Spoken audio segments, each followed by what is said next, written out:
maxaa jirkaaga ku dhici lahaa haddii aad si joogto ah u isticmaali lahayd inaad liin dhanaan ku darsato ama aad ku walaaqato koobiya si maalinla 14 cisho. marka koobaad waxaad ogaataa in liintu ay ka kooban tahay wax ka badan 30 nafaqooyin ama nutrients kuwaasoo dhammaantood jirkaagu heli lahaa.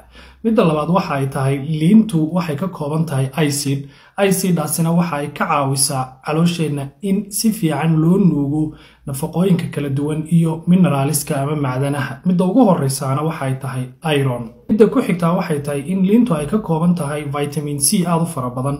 vitamin C uguna marka laga yimaado inuu sidiisa jirkeena ugu fiican yahay waxa uu naga caawiyaa soo saarista maadada collagen.